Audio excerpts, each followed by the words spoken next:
Hello, everyone. I hope you can all hear me well.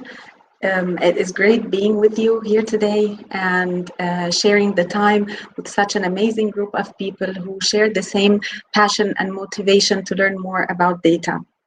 So, as we know, data is all around us. It's in the images, it's in the text, it's in the voice, it's in the numbers. We have data everywhere around us in our daily lives. And of course, now we all realize that we can make such value and benefit of all the data that is being collected every day. We have terabytes of data being collected every day by the imaging equipment, surveillance equipment, medical equipment, just to name a few. And we can use all of this data to bring value to our business, to understand better our businesses and our business performance, and of course, even learn more about ourselves, because from data we get information and we get insight about many things. So let me tell you about a little story about discovering from data some things about ourselves we don't recognize. My daughter, she has a mobile phone with Face ID. And by chance, her little brother was using her phone. He looked at it and it switched on. Of course, I cannot tell you how excited he was, and he kept jumping around, doing it over and over again, and every time it switched on, and the next day. And then we started to wonder, how can this happen? And we started to use this app where we removed the hair and we looked at both of their faces, and we could see very well then clearly how much alike they look, because this was discovered by the face recognition model, which uses the just pure data of measurements between features. And at that point, we realized something that we haven't for the past years. So, of course, data can support us in many different fields, and we can make use of data to tackle, and aid us in challenging problems like natural disasters happening, the security, the lives, saving lives of people, health issues, and of course to better also preserve our environment. We can use the data for that is being collected from all the imaging equipment to learn more about where citizens are in the different regions, so we can prioritize evacuation during natural disasters.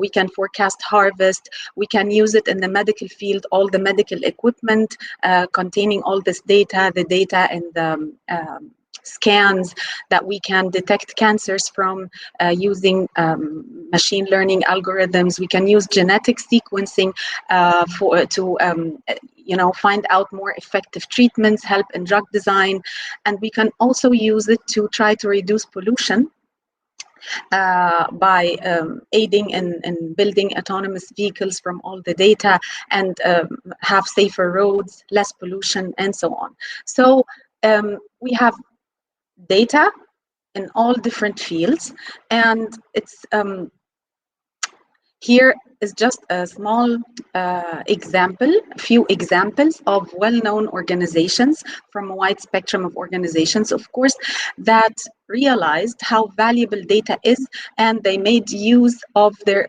data that they have. And as we see, what is common between them all is that they excelled in providing a great customer experience. And for us to start to understand how to improve our business, how to have better performance and better communication with our customers, we need to see how to understand our customers. And to do that, we try to learn about the behavior. And from here, I may be more going into the direction of the banking industry, but I'm sure that people in other industries can relate as well. So first of all, to understand the general behavior of our customers, we look at all the data that we have on the different channels of communication with our customers. For example, here it would be the ATMs, the branches, the POSs, e-commerce, internet banking, mobile banking, mobile wallets, and we explore all of this data to try to understand how our customers behave through the different channels that we have. Here do above the line campaigns where we target the whole customer base, and from these campaigns we try to understand how well our customers are behaving with the different channels that we provide them. And to dig deeper into understanding our customers, we try to understand their preferences. And to do that, we can explore all the data of the different products that the customers use, the different accounts, the different facilities, the different cards that are offered. And when we do that, we get close to understanding what the customers prefer, and we understand their needs and when they need it. So we can also use customers' feedback. We analyze social media data. We try to see the feedback of the customers, their comments, their sentiments about the organization, about the products, the services, and understand if they are satisfied, if they're looking for competition or not, and so on. And we can also take all the campaigns that we have done, look at the history, and try to understand from the campaigns what the customers need and when. And of course, segmenting our customer base into groups where we know the customers in one group prefer, for example, to use their product to buy more electronics, or some are more into fashion, or some are more into buying groceries, and so on. And we can also segment the groups that we know these customers prefer to save more. We know these other group of customers tend to ask for credit facilities, and we try to understand the preferences of our customers and what they need, and target them with what they need and what they prefer at the right time. And we can use clustering algorithms to segment the customer base according, as I said, to the preferences and needs of the customer, and do targeted marketing to these control groups, where these are below the line campaigns, targeting specific groups with tailored products, each group with the products or services that are of preference or need to them. And for us to be able to increase the growth of our business, of course, it's very important to try to gain new customers, but we need to also understand that retaining our current existing customers is an asset to the organization. One of the most important factors of business growth is customer retention. If you want to sell a new product, if you sell it to an existing customer, you have a probability of selling it 60 to 70% probability. But for trying to sell the same product, you have a 5 to 20% probability of selling it to a new customer. Because remember, the customer already has a connection with the place, there is a level of trust that has been built, and the customer is in a comfort zone. So as long as the customer is happy and satisfied, the customer is willing to buy new products, is willing to try out and see new services and offers from the place that they belong to. So customer retention is a very important factor to consider. And to do that, we can try to, by understanding our customers well, we try to see from the behavior of the customers who would be the customers to leave the place, to churn. And here, let me tell you about a very important model that I believe each organization should implement, but it is a very challenging model as well. So as important as it is not easy, and it's not, let me say, we face several challenges here.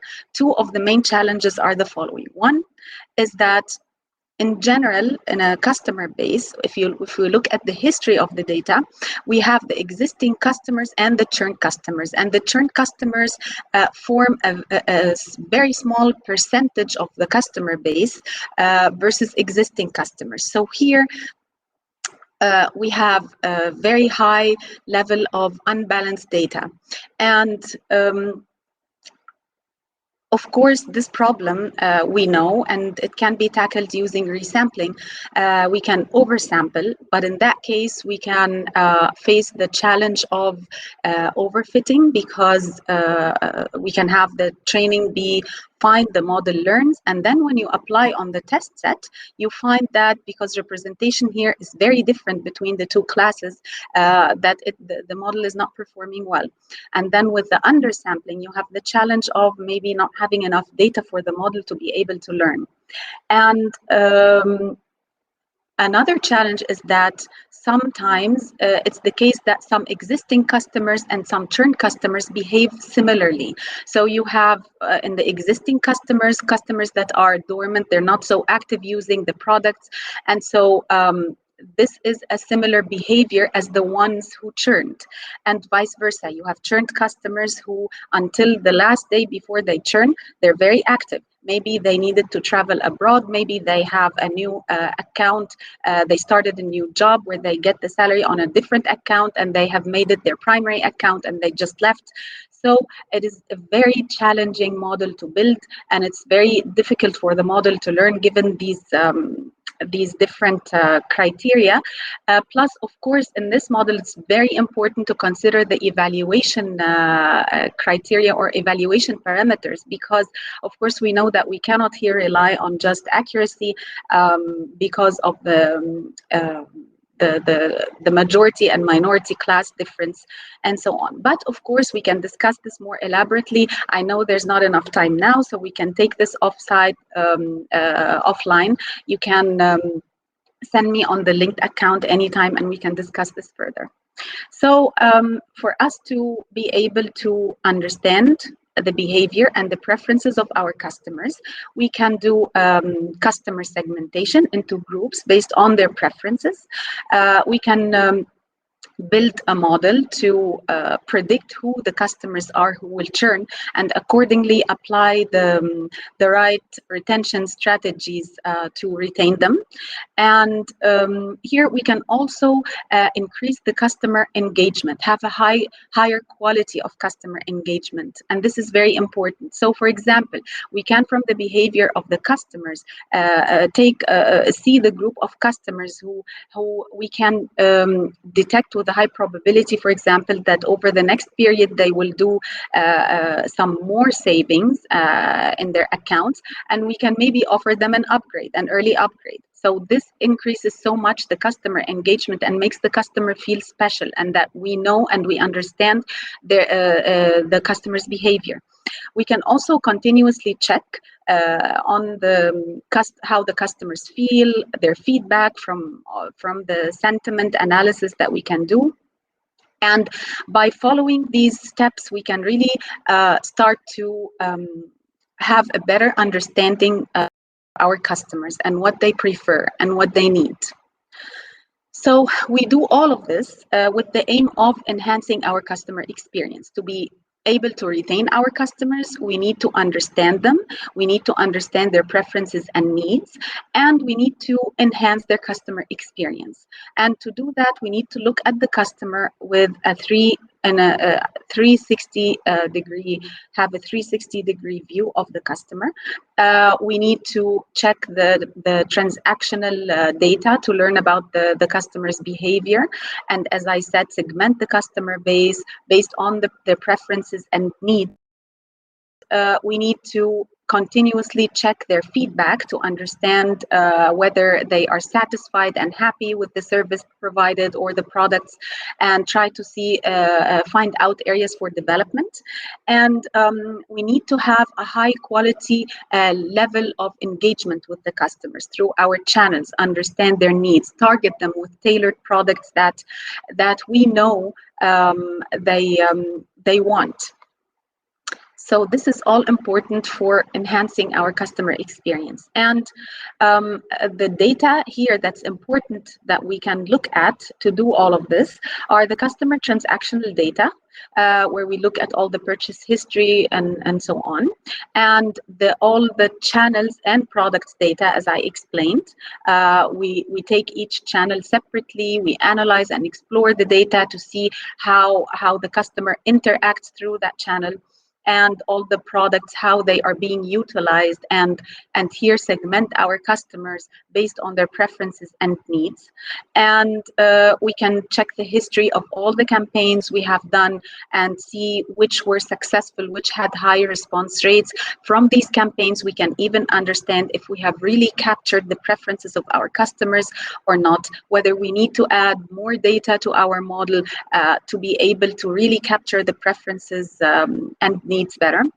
And we look at social media data to check the feedback and the feeling of the customers about our products and services. And of course, something also important is customer service data. We need to check the data to see all the complaints of the customers. What are the pain points here? Which channels do they have more problems with, and which products? And we can divide and look at the different products and channels and see from there exactly what the problems are that the customers face, and try to correct this.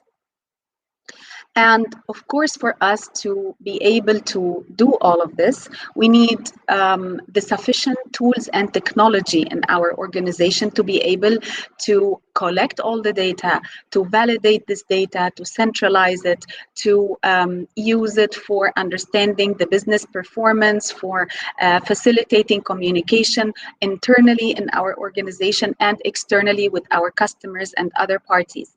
And adopting the suitable tools and technology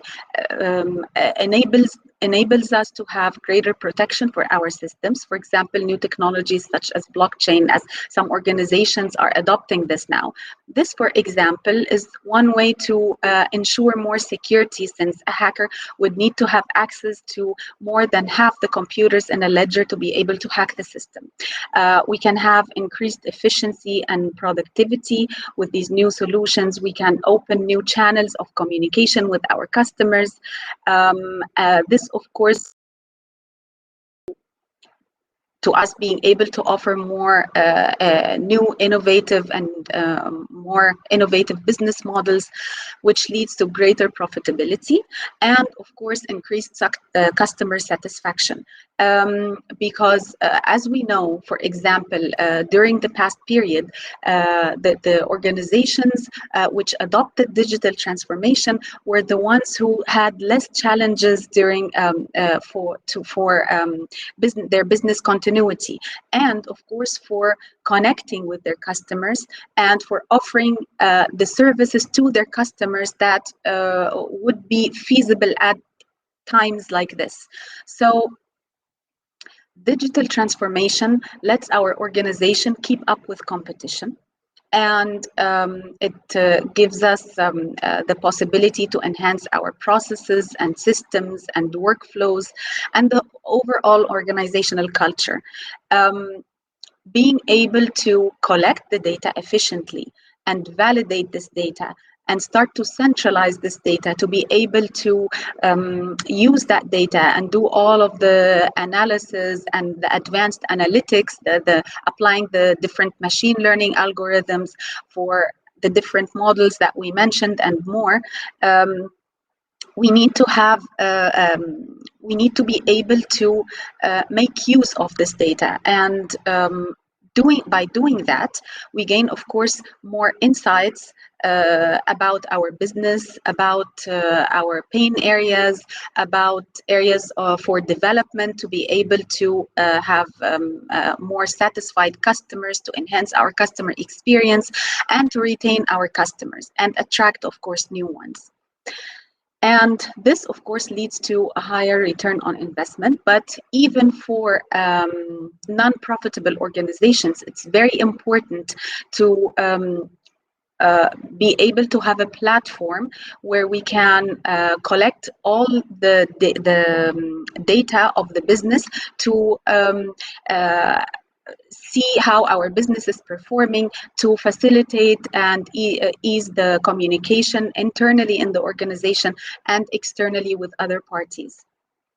So in conclusion, it's very important for us now to since we have all of this data everywhere around us,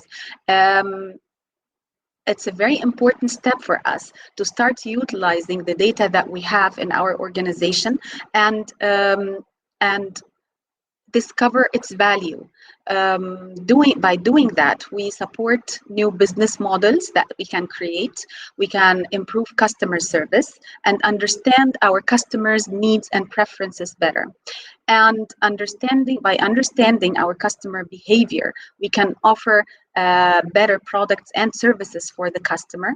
And by understanding their preferences, we can target them with tailored products that fit their preferences and make them feel that we understand what they like, understanding their needs and providing them with product offers that they need at the time that they need it. So digital transformation enables us to implement the sufficient tools and technology for this and to unlock the data value that we have in the organization, keep the business processes agile in case of any changes, as I mentioned, for business continuity, for introducing new ways for communicating with our customers, and providing the required technology for innovative business models improves our internal processes and communication with internal and external parties as well. And here we come to the quote that I had at the very beginning of the presentation. If you don't learn it, if you don't learn your customers' preferences, you can't manage their needs and expectations. And this is why it's very important for us to dig deep into the data and really learn about our customers.